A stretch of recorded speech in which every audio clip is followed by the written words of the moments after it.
Joining us now to discuss Russia's detention of Wall Street Journal reporter Evan Gershkovich is the Journal's editor-in-chief, Emma Tucker, and she joins us from New York. Good morning to you.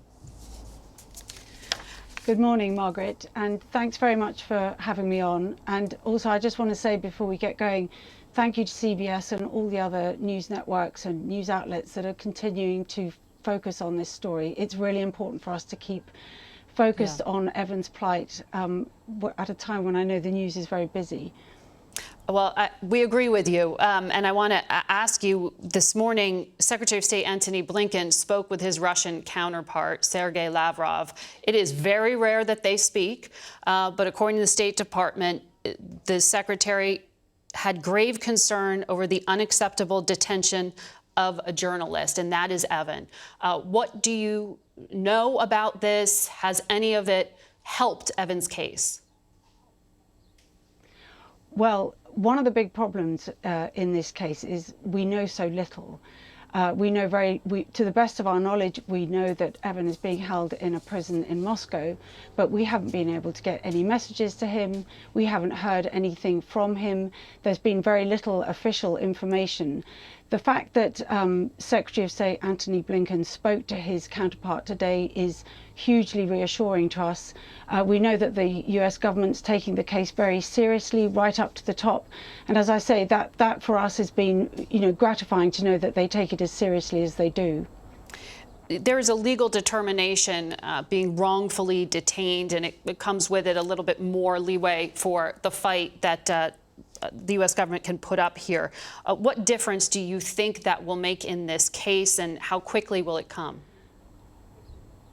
Well, we're hoping that the government will move swiftly to designate Evan as wrongfully detained. It can take a long time, but we're optimistic it'll move a bit more swiftly in this case.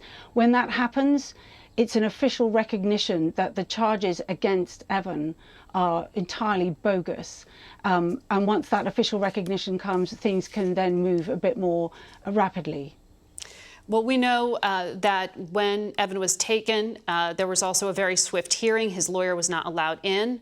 The State Department said that U.S. officials were not given any access to him. Do you have any timeline? It sounds like you don't have much more clarity, but will he be given what are supposed to be the legal standards here of access? Well, I think that's anyone's guess. We are hopeful that a lawyer will get to see him next week. We're pressing constantly for reassurance that he's not being mistreated in any way. But we're dealing with the Russian authorities here. It's difficult to know what will happen next. I'm optimistic that we'll be able to make some sort of contact with him next week, but who knows? From the very top of the Russian government, we have seen this commented on. Vladimir Putin's own spokesperson claims Evan was caught red-handed. According to our CBS contributor, John Sullivan, who was former U.S. ambassador to Moscow, he said the Wall Street Journal is too high-profile an organization for this to have been a mistake, for this not to have been targeted, and it had to have been approved at the very highest levels in Moscow. Do you have any idea what the motivation was? I have no idea. Evan is a very talented, experienced reporter. He's accredited to report from Russia, and he was on an assignment doing what he always does. He was gathering information. He was reporting from the ground to provide our readers with eyewitness accounts of what it's like to be in Russia at the moment. It's a complete outrage that he was arrested like this, and I really don't understand. None of us can. What the Russian authorities are saying is utter nonsense. There was some Russian reporting he was working on a story about the military and others potentially about a mercenary group known as the Wagner Group. Was that true? Evan was doing what he always does. He was out reporting. He's a very experienced reporter. He's covered all sorts of stories. He was on a mission over in the East, writing about.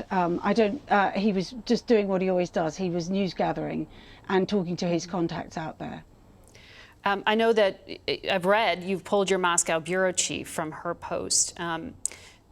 how important is it to be able to continue to report from Russia, and do you plan to be able to continue this in some way? Well, look, reporting out of Russia has become increasingly difficult, not just for foreign reporters, but especially for Russian reporters. You know, the Wall Street Journal is committed to covering stories from Russia, stories from around the world. But we're also, obviously, we put out the safety of our journalists first. A lot of other news organizations no longer have a presence in Russia. It's clearly, and particularly with this, what's happened to Evan, Russia is sending a very, you know, a bad signal that it's not a safe place for journalists, even journalists who are accredited to work there, to work from. Yeah. So, you know, we Yes. are committed to covering the news. We are also committed to the safety of our journalists. So important. Emma Tucker, thank you for your time. We wish you well. We'll be right back.